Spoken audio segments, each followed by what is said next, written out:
नमस्कार, स्वागत आप सभी का इंडिया न्यूज उत्तर प्रदेश उत्तराखंड में और साथ में हूं आपके कीर्ति कंसल। और हम शुरुआत कर रहे हैं उत्तर प्रदेश विशेष की। कई दिन तक चली तनातनी के बाद आखिरकार किसानों को दिल्ली में ट्रैक्टर रैली निकालने की इजाजत मिल गई है। दिल्ली पुलिस के स्पेशल कमिश्नर दीपेंद्र पाठक ने कहा किसान सिंघू, टीकरी और गाजीपुर बॉर्डर से दिल्ली के अंदर पहुंचेंगे। टीकरी से 63 किलोमीटर, सिंघू से 62 किलोमीटर और गाजियाबाद बॉर्डर से 46 किलोमीटर तक रैली निकालने की इजाजत दी गई है। इस दौरान उन्हें शांति बनाए रखनी होगी और सुरक्षा बलों का सहयोग करना होगा। इस बीच दिल्ली पुलिस ने एक बड़ा खुलासा करते हुए कहा कि सीमा पार से आंदोलन में हिंसा की साजिश रची जा रही है। स्पेशल कमिश्नर पाठक ने कहा कि किसानों की रैली में हिंसा के लिए हमें कई इनपुट मिल रहे हैं। 13 जनवरी से 18 जनवरी के बीच समीक्षा के दौरान हमें पता चला कि रैली में गड़बड़ी फैलाने के लिए 308 ट्विटर हैंडल पाकिस्तान से जनरेट हुए। पुलिस कमिश्नर ने कहा कि गणतंत्र दिवस के राष्ट्रीय समारोह के दौरान किसी तरह की गड़बड़ी रोकने के लिए संयुक्त किसान मोर्चा और दूसरे ग्रुप्स के साथ बातचीत की गई है। 26 जनवरी की सिक्योरिटी अरेंजमेंट और रैली की सुरक्षा पर हमारा फोकस है। दिल्ली में आने के बाद किसानों के काफिले को रिपब्लिक डे सेलिब्रेशन वाले दायरे से पहले दाएं बाएं टर्न कराया जाए। जैसे सिंघू बॉर्डर से हम संजय गांधी ट्रांसपोर्ट नगर की तरफ मुड़ेंगे और कंजावला, बवाना और चंदी बॉर्डर होते हुए केएमपी एक्सप्रेसवे पे जाएंगे और फिर वापस सिंघू पे आएंगे। ये करीब 62-63 किलोमीटर का ये स्ट्रेच होगा। अगर टिकरी बॉर्डर की चर्चा के बारे में देखें तो टिकरी से हम आएंगे नांगलोई और नांगलोई, नजफगढ़, जड़ौदा होते हुए और फिर KMP express western peripheral expressway पर आकर ये एक सर्कुलेशन होगा जो करीब 63-64 किलोमीटर का होगा। और अगर गाजीपुर से अगर करते हैं तो गाजीपुर से 56 फुट रोड से होते हुए अप्सरा बॉर्डर होते हुए हापुड़ रोड होते हुए और फिर वो जो केजीपी एक्सप्रेसवे है वो उससे होते हुए करीब 46 किलोमीटर का ये एक स्ट्रेच होगा। इस पर इन प्रिंसिपल एग्रीमेंट हुआ है और उसी तरह से हम सर्कुलेशन कराएंगे और इन एरियाज को, इन रूट्स को इस तरह से चूज किया गया है उसका प्रोफेशनल असेसमेंट करके कि इनकी जो रैली है इसके सेफ्टी और सिक्योरिटी का इशू है वो भी हम पूर्ण तरीके से उनके वॉलेंटियर्स के साथ मिलकर, समझकर और साथ चलकर उसे हम। दिल्ली पुलिस की ओर से रूट पर फाइनल डिसीजन होने पर किसान नेता राकेश टिकैत ने क्या कुछ कहा है ये हम आपको सुनवाते हैं। ये है कि हम यहाँ से अक्षरधाम जाएंगे, अक्षरधाम से यू टर्न लेंगे और फिर आनंद विहार और आनंद विहार से जो अप्सरा बॉर्डर है। आपको किसानों के ट्रैक्टर रवाना होने की 5 तस्वीरें दिखाते हैं। 5 तस्वीरें इस वक्त आपकी टीवी स्क्रीन पर बागपत, बुलंदशहर, वाराणसी, अमरोहा और शामली की ये 5 तस्वीरें हम आपको दिखा रहे हैं जहां पर ट्रैक्टर परेड की तैयारी की जा रही है और अभी से ट्रैक्टर निकलना शुरू हो चुके हैं दिल्ली कूच के लिए। 26 जनवरी को एक अलग ही नजारा होगा जहां पर बड़ी संख्या में किसान ट्रैक्टर परेड में शामिल होंगे और ये इतिहास में पहली बार होगा जब किसान इस परेड में हिस्सा लेंगे।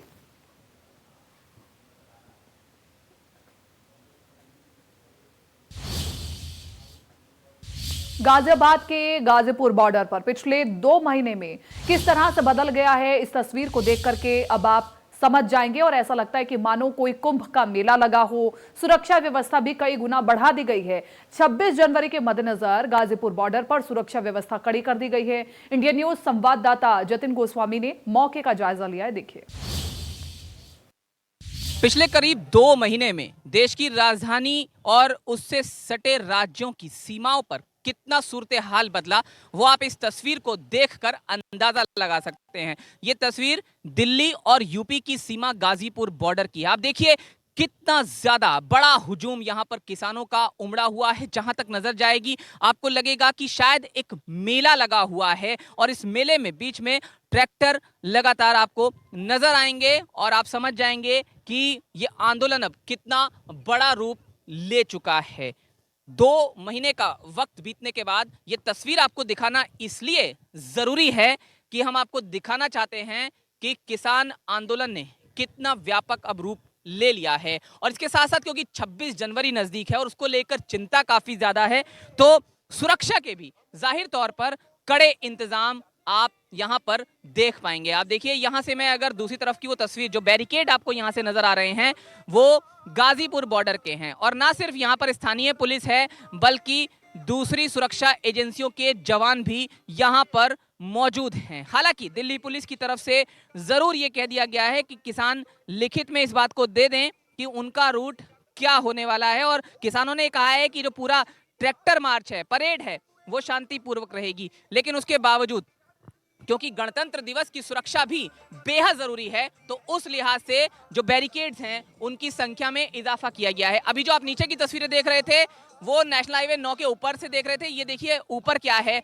तो ऊपर भी इसी तरह के जो बैरिकेड्स हैं वो हैं, और बिल्कुल जो दिल्ली और गाजियाबाद की सीमा है उस पर इस तरह से आपको किसान परिवारों के युवा खड़े हुए दिखाई देंगे। और साथ ही साथ इधर मैं आपको दिखाऊं तो आप देखिए यहाँ आपको ट्रैक्टर नजर आएंगे। ये ट्रैक्टर यहाँ से अगर मैं दूर तक आपको लेकर भी जाऊंगा ना, तो जहां तक आपकी नजर जाएगी और जहां तक कैमरे की नजर जाएगी वहां तक भी ये ट्रैक्टर खत्म नहीं होंगे, क्योंकि एक अनुमान के मुताबिक अभी कहा जा रहा है कि करीब 10,000 के आसपास ट्रैक्टर यहाँ पहुंच चुके हैं। और ट्रैक्टर के आगे क्या होगा वो आपको बता देते हैं। यहाँ ये इस तरह का झंडा जो है किसान मोर्चा से संबंधित लगाया हुआ है, लेकिन साथ ही साथ भारतीय फ्लैग जो है वो भी ट्रैक्टर पर होने वाला है जिस परेड में वो जाएंगे, और म्यूजिक आपको इन ट्रैक्टर्स पर सुनाई देगा। और नेशनल हाईवे 9 के ऊपर ये टेंट्स की संख्या जो है बीचों बीच काफी बढ़ गई है। लेकिन अंत में फिर से मैं आपको एक बार वो तस्वीर दिखाऊं जो आपको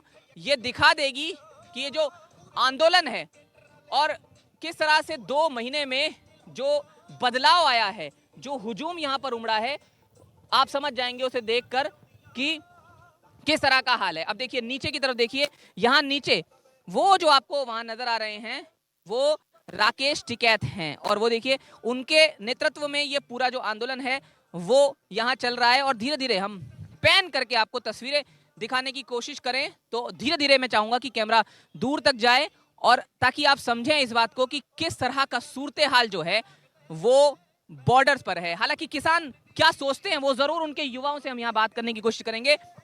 2 महीने बीत गए, आंदोलन वहीं का वहीं है, अभी हल नहीं निकला। क्या आपको लगता है कितने लोग यहाँ पर आ चुके हैं अभी? सर हमारे गाजीपुर बॉर्डर पे लमसमनी 1 लाख लोग हैं, और दिल्ली की बात की जाए तो दिल्ली में कम से कम नहीं, जो सिंघू बॉर्डर है वहाँ पे 50 लाख किसान है। अभी ट्रैक्टर कितनी संख्या में होंगे यहाँ पर?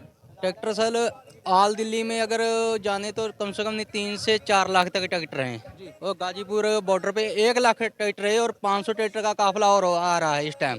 ट्रैक्टर मार्च तो होकर रहेगा, ये लोग आप साफ कर चुके हैं। ट्रैक्टर में किस तरह की तैयारी कर रहे हैं आप लोग? जी यहाँ पे अभी तो तैयारी चल रही है, पूरी तैयारी चल रही है यहाँ पे है, ये तो 26 तारीख को पता चलेगा। ट्रैक्टर में किस तरह की व्यवस्था की जा रही है? आगे बढ़ने के लिए कुछ फ्लैग्स भी लगा रहे हैं, क्या कर रहे हैं? जी यहाँ पूरी तैयारी है हमारे लोगों की, आगे कुछ रोकता है तो आगे हमारी फुल तैयारी है। कोई तो आप यहाँ सुन सकते हैं, क्योंकि बात करना भी बेहद जरूरी था। और फिर से मैं आपको तीसरी बार भी उस तस्वीर के साथ ही साइन ऑफ करते हुए बताऊं कि आप देखिए ये भीड़, ये किसान हैं और इनके बीच में ट्रैक्टर हैं और उनकी वो गाड़ियां हैं जिनको लेकर वो दिल्ली रवाना होंगे। हालांकि राकेश टिकैत ने कहा है कि सब कुछ शांतिपूर्ण रहेगा, और जो उन्होंने गाजीपुर से रूट बताया है उसमें यही बताया है कि पहले यहां से दिल्ली में एंट्री करने के बाद गाजीपुर से आनंद विहार की तरफ बढ़ेंगे, वहां से अप्सरा बॉर्डर की तरफ बढ़ेंगे, और वहां से फिर वापस वो गाजियाबाद की तरफ बढ़ेंगे। हालांकि जब हमने उनसे पूछा कि परेड में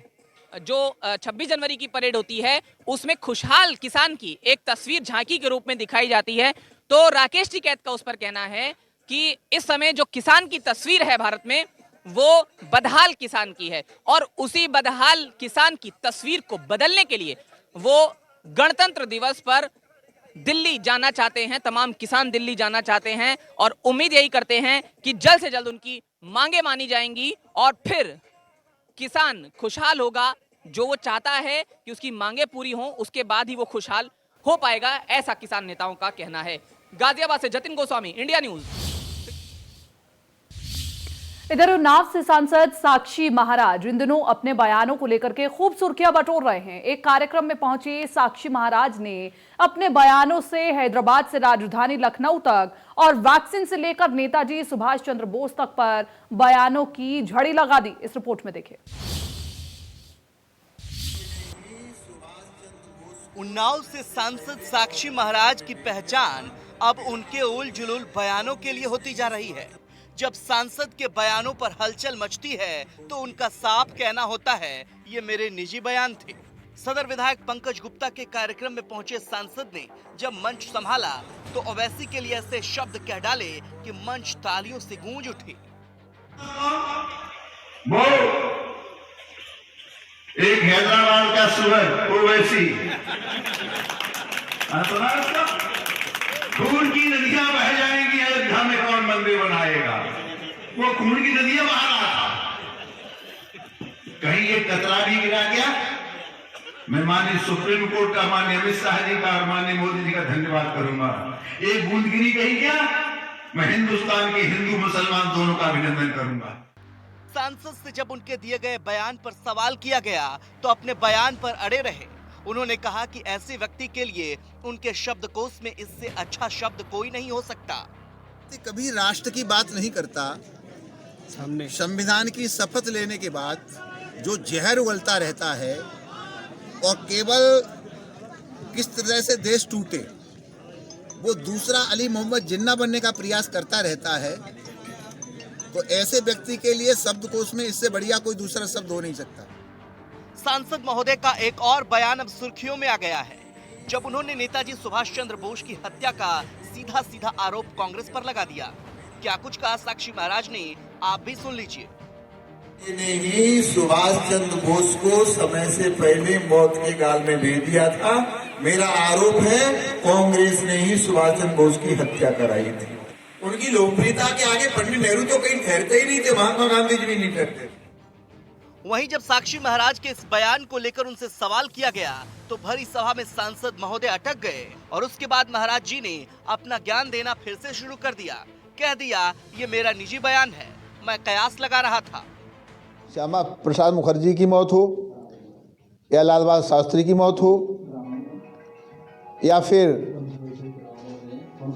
सुभाष चंद्र बोस की मौत हो, इन मौतों को वैसे पर्दा उठना आवश्यक है, क्योंकि सुभाष चंद्र बोस की जो लोकप्रियता थी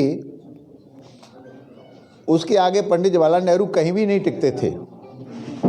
तो कयास लगाया जा सकता है, इससे पार्टी का कोई लेना देना नहीं। मैंने कयास लगाया है, हो सकता है मेरा कयास मिथ्या हो, पर मेरा मानना यही है जो मैंने कहा है। वहीं अखिलेश के मंदिर दर्शन पर भी साक्षी महाराज ने तंज कसते हुए कहा कि अखिलेश के मन में कुछ और है और अब मजबूरी कुछ और है। रामलला के दर्शन कर अपने परिवार और पिता के किए गए पाप की माफी मांगनी चाहिए। लगता है अखिलेश यादव के मन में कुछ और है, मजबूरियां कुछ और हैं। वो कामतगिरी का परिक्रमा लगाते हैं, मुखार बिंद का दर्शन करते हैं। अच्छा है जाके रामलला के दर्शन कर लें और उनने, उनके परिवार ने, उनके पिता ने जितने अपराध किए उनकी माफी जाके अयोध्या में मांग लें।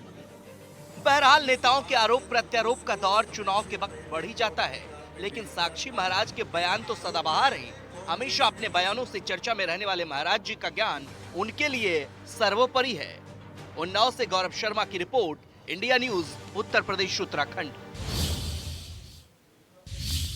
देश भर में श्री राम मंदिर के भव्य निर्माण के लिए चंदा लेकर के धनराशि एकत्रित की जा रही है और इसी कड़ी में बरेली में भी काजल किन्नर ने राम भक्तों की टोली बुलाकर 2100 रुपए का राम मंदिर के लिए अपना सहयोग दिया है। रिपोर्ट देखिए।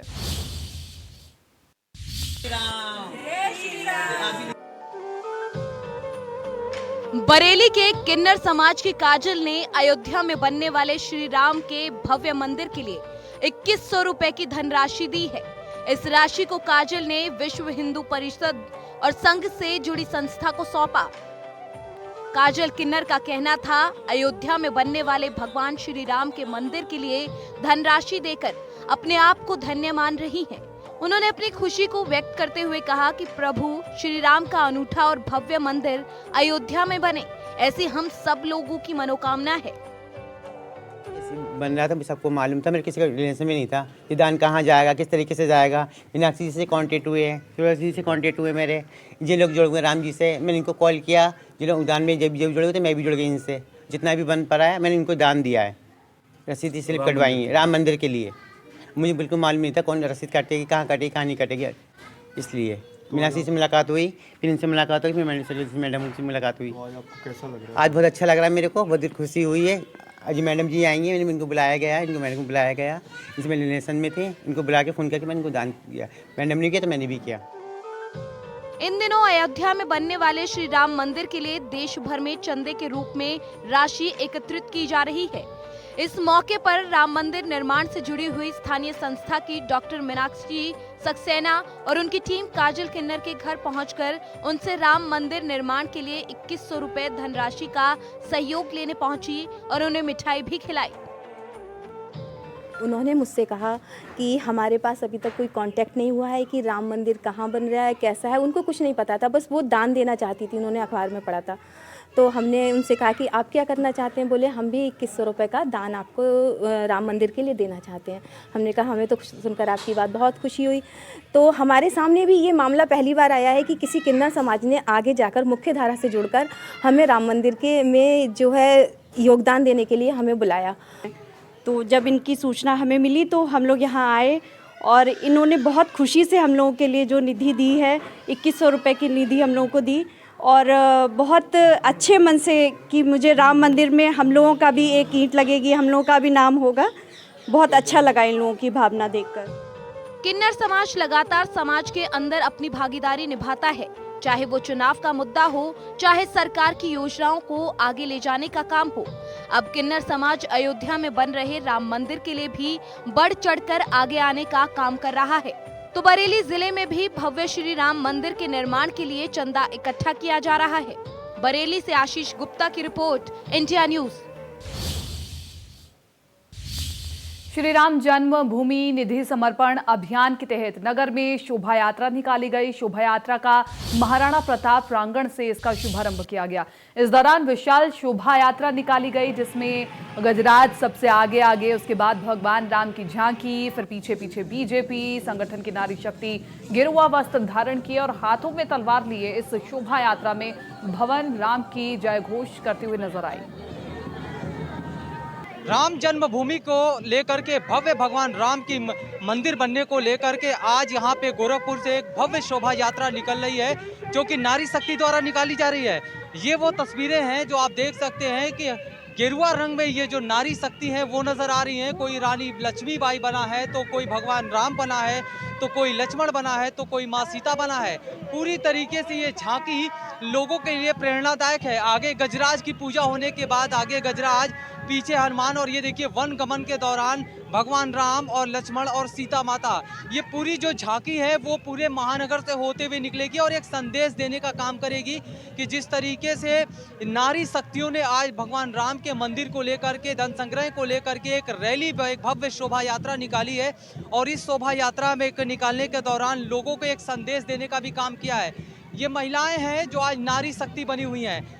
आज आप लोग एक अलग ही रूप में नजर आ रही हैं, गेरुआ पगड़ी और गेरुआ साड़ी। किस तरीके का ये माहौल है, शोभा यात्रा किस तरह का है? ये शोभा यात्रा राम मंदिर के लिए हम लोग घरों घरों में जा कर के अपने माताओं बहनों से आग्रह करते हैं कि कुछ दान पुण्य, मतलब जैसे कि 10 रुपये 5 रुपये जिनको देना है वो हमें दें और हम लोग जा कर के बातें करते हैं इसके बारे में।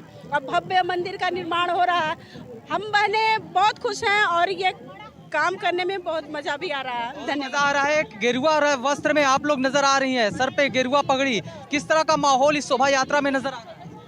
हम लोग राम जन्मभूमि की जो मंदिर का शोभा यात्रा निकाले हैं और इस यही जोश हम बहनों के अंदर है कि हम लोग राम जन्मभूमि को मंदिर को भव्य तौर से बनाना है। आज गोरखपुर में इसका एक नया रंग दिखेगा। बिल्कुल ये जोश नजर आ रहा है। ये पगड़ी वजह क्या है, गेरुआ वस्त्र, पूरे भव्य शोभा यात्रा का अलग सा माहौल नजर आ रहा है। ये सब गरिमा में माहौल बना हुआ है। श्री रामचंद्र जो हम सब के आराध्य प्रभु हैं, अयोध्या में राम मंदिर भव्य मंदिर बनने जा रहा है। उसी के उल्लास में मतलब पूरे महानगर में हमारी महिला मोर्चा, हमारी मातृशक्ति, आज बेटी दिवस है, उसके उपलक्ष्य में हम सब पूरे विश्व में ये एक बहुत ही गरिमामय मंदिर बनेगा। पूरे भारत में पर्यटन स्थल बनेगा। आदरणीय मोदी जी और हम लोग के मुख्यमंत्री आदरणीय योगी जी, दोनों लोग जो है देश को विश्व गुरु बनाने में जो अपना योगदान दे रहे हैं, उसमें हम सभी महिला मोर्चा मातृशक्ति बहनों का योगदान रहेगा। जय श्री राम। और देश में लॉकडाउन लगने के बाद जिस तरह से प्रवासी मजदूरों की घर वापसी का मंजर दिन रात देखने को मिल रहा था, वो शायद आज भी किसी के जहन से नहीं उतरा होगा। भूखे प्यासे लोग अपने परिवार के साथ सैकड़ों किलोमीटर पैदल ही अपने घरों के लिए निकल पड़े थे। हालांकि ये प्रवासी मजदूर जब अपने घर पहुंचे तो सरकार ने भी इन्हें वहीं पर रोजगार देने के लिए भरसक प्रयास किया। कहीं मनरेगा के तहत काम दिया गया तो वहीं मजदूरों को राहत के लिए 1000 रुपए भी दिए गए, जिससे कुछ मजदूरों ने अपने ही गांव में परिवार चलाने के लिए छोटे छोटे रोजगार भी शुरू कर दिए। इन्हीं मजदूरों से इंडिया न्यूज संवाददाता जय शुक्ला ने जब बात की तो उनका कहना यह था कि जब तक देश से ये महामारी पूरी तरह से नहीं चली जाएगी तब तक वो अपना गांव नहीं छोड़ेंगे। सुनिए किसानों ने इंडिया न्यूज से क्या कुछ कहा है। उनके बाद मजदूरों का किस तरह से पलायन हुआ और पलायन के बाद अब उनके क्या हालात हैं, ये जानने के लिए हम राजधानी लखनऊ के शेरपुर लवल गांव में हैं और यहाँ पर वो कुछ मजदूर हैं जो प्रवासी मजदूर थे जो अपने अपने घरों को वापस आए थे उस लॉकडाउन के दरमियान। हमारे पीछे देख सकते हैं एक ऐसा ही शख्स है जो लॉकडाउन के दौरान यहाँ पर वापस आए और उसके बाद इन्होंने अपनी एक छोटी सी दुकान शुरू कर दी, जो साइकिल बनाने की दुकान है वो शुरू कर दी। उन्हीं से बात करते हैं कि लॉकडाउन के दौरान क्या उन्होंने दंश झेला, किस तरह से उनका पलायन हुआ और कैसे वो यहाँ तक पहुँचे। क्या नाम है आपका? मेरा नाम प्रहलाद है। प्रहलाद, जब देश में महामारी आई उसके बाद लॉकडाउन लगा, तो लॉकडाउन में आप लोग कहाँ फंसे हुए थे उस वक्त? लॉकडाउन में मैं चेन्नई में था। चेन्नई में कैंटीन में काम करता था। फिर लॉकडाउन लगने से आखिरी गाड़ी से मैं वापस आ गया उत्तर प्रदेश। अच्छा। तो उत्तर प्रदेश आने के बाद फिर प्रधान द्वारा कुछ सरकारी कुछ 2000 रुपये मिले सरकार द्वारा। हाँ। तो यहीं पे अपना थोड़ा कारोबार, अपना साइकिल पंचर यही सब खोल के अपना किसी तरह कारोबार, अपना बच्चे पाल पोषण कर रहा हूँ। क्या क्या दस झेला आपने जब वो एक दौर था लॉकडाउन का जिसमें लोग पलायन कर रहे थे, सड़कों से पैदल चल रहे थे, कई किलोमीटर दूर, सैकड़ों किलोमीटर दूर आदमी परिवार के संग पैदल, तो वो कुछ मंजर आपको याद है? वो तो सब याद है, लेकिन अब क्या करें, अब जो जितना कर सकता है वही करेगा। परिवार में कौन कौन है? परिवार में बीवी, बच्चे, माता पिता और यही लोग हैं सब लोग। तो सब लोग आपके साथ रहते थे कि वो लोग यहाँ रहते थे? नहीं, जब मैं चेन्नई से वापस आ गया तो फिर साथ ही में रहते थे सब लोग। साथ ही में रहते थे। हाँ जी। अब कैसे आपका गुजर बसर हो रहा, किस तरह से आप अपना परिवार पाल रहे हैं? किसी तरह बस इसी धंधा में अपना थोड़ा बहुत खर्चा पानी निकल रहा है, बस परिवार चल रहा है। हाँ, परिवार चल क्या रहा आप सोचा आपने कि हाँ दोबारा फिर से वहीं जाएंगे, नौकरी करेंगे, जो प्रवासी बनेंगे फिर से? क्या अभी तो सोच, तो अभी तो बीमारी अभी तो चल ही रही है, अभी तो यहीं पे जो कुछ कर रहा हूँ। बिल्कुल। अभी तो ये वो मजदूर है जो प्रवासी मजदूर थे। जानते हैं कुछ और जो पलायन किए हुए मजदूर हैं, जो प्रवासी मजदूर हैं, अब आकर के अपने घरों में पहुंचे हैं, उनसे बात करते हैं। क्या नाम है आपका? राजू रावत। राजू, आप कहाँ पे काम करते थे पहले? चेन्नई। चेन्नई में क्या काम करते थे? होटल लाइन वेटर थे। तो जब देश में महामारी आई तो उस दरमियान जो पलायन हो रहा था मजदूरों का, तो क्या वो मंजर आपको याद है? किस तरह का मंजर था, किस तरह से लोग सैकड़ों किलोमीटर पैदल चले हैं, कुछ याद है आपको? हाँ, बहुत दिक्कत हो रही थी, तकलीफ आने में। आज भी वो जहन में है आपके? हाँ, वो तस्वीरें उस टाइम की? हाँ याद। तो आप यहाँ पर जब पहुंचे उसके बाद से क्या हालात हैं, किस तरह से आपने काम शुरू किया, क्या कर रहे हैं इस वक्त? अभी तो बस यही खेती का काम कर रहे हैं। आने के टाइम में धान कटिंग किया, अभी गेहूँ बो दिए। मनरेगा वगैरह का काम मिला आपको? हाँ, मिला है। अच्छा, ये बताइए, क्या आपके मन में है दोबारा से कि आप फिर से जा करके और काम करेंगे बाहर प्रवासी बन करके, ऐसा है क्या आपके मन में? हाँ है, लेकिन अभी जो है बीमारी चल रही है, इसकी वजह से नहीं जा सकते। क्या यहाँ प्रदेश में, उत्तर प्रदेश में आपके घर पर क्या उस तरह का काम नहीं मिल पा रहा है क्या आपको, या घर नहीं चल पा रहा है? नहीं, घर तो चल रहा है, लेकिन फिर भी सोच रहे हैं ये बीमारी जो खत्म हो जाएगी तो बाहर चले जाएंगे फिर से।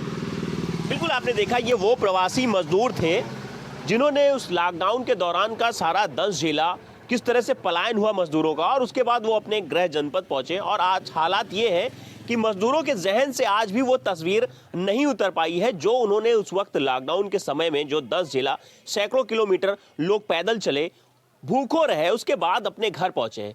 अब ये अपने घरों पर कुछ न कुछ अपना रोजी रोजगार भी शुरू कर दिया है। सरकार की तरफ से जो मदद मिली है वो भी उनके लिए काफ़ी कारगर साबित हुई है। और अब मजदूरों का यही कहना है कि अभी जब तक बीमारी रहेगी तब तक वो अपना घर नहीं छोड़ेंगे। लखनऊ से इंडिया न्यूज़ के लिए जय शुक्ला। फिलहाल उत्तर प्रदेश विशेष में मेरे साथ इतना ही। दीजिए इजाजत, नमस्कार।